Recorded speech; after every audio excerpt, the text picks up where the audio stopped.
Et dans l'actualité de ce mardi 19 janvier, la disparition à 91 ans de l'écrivain Michel Tournier. Il s'est éteint hier à son domicile, un ancien presbytère à Choiseul dans les Yvelines où il s'était installé en 1957. Le département qu'il connaissait bien pour avoir fait ses études au collège Saint-Hérambert de Saint-Germain-en-Laye. En 1941, il avait quitté la maison familiale occupée par l'armée allemande. Emploi, transport, sécurité. À la veille de sa première séance en tant que présidente de la région Île-de-France, Valérie Pécresse a dévoilé ses mesures prioritaires ce mercredi. Généralisation de la vidéoprotection dans les gares, aide au financement dans la réalisation de nouvelles prisons ou encore création du conseil stratégique pour l'attractivité et l'emploi. Cela signifie donc une hausse d'impôts. Un exemple, toujours dans les Yvelines, les contribuables propriétaires vont devoir payer 125 € de plus sur leur taxe foncière. Pierre Bédier, que vous voyez à l'image, le président du département des Yvelines, et ses homologues de Seine-et-Marne, de l'Essonne, du Val d'Oise se sont réunis au sein d'une association Grande Couronne Capitale et ils viennent de donner une conférence de presse commune avec un seul mot d'ordre, dénoncer, on les écoute, un Waterloo social. Le petit robot Philae qui s'était posé sur la comète Tchouri ne donne plus signe de vie. La mission Rosetta peut-elle quand même être qualifiée de succès? Nous y reviendrons avec Cyril Sopa, chercheur à l'OVSQ, invité de ce journal.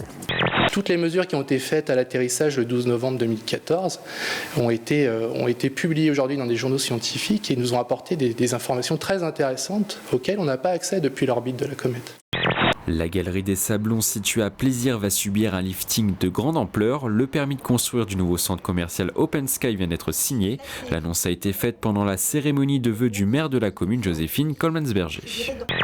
On va pouvoir regarder ce que ça donne officiellement, c'est-à-dire voir s'il y a des accidents, voir comment ça se passe. Et puis à l'issue de cette période d'essai, d'expérimentation, les pouvoirs publics décideront si oui ou non c'est bien ou si c'est pas bien. Fin de l'aventure du FC Montois 78 en Coupe de France. Les 100 et or yvelinois qui évoluent en CFA se sont inclinés ce mercredi en 16e de finale au stade Aimé Bergéal après prolongation 1-0 contre le club de Ligue 1 du FC Nantes. Déçu, vraiment déçu. Comme je disais précédemment, c'est qu'on attendait vraiment les tirs au but. On avait réussi à les emmener en prolongation. L'objectif il était atteint. Après, ça j'ai joué à 5-10 minutes. Donc voilà, une erreur d'inattention contre les Ligue 1, ça paye cash. 16 trappistes de 12 à 16 ans seront élus du 19 au 22 janvier pour renouveler le conseil municipal des jeunes élus pour 2 ans. Cette instance, créée en 2006 à Trappes, permet aux jeunes d'organiser sorties culturelles, actions solidaires et citoyennes, ainsi que des voyages d'études. En décembre, une nouvelle caméra a été installée près de la gare. En moyenne chaque année, 2 caméras sont installées dans la commune dont la politique de surveillance remonte au début des années 2000.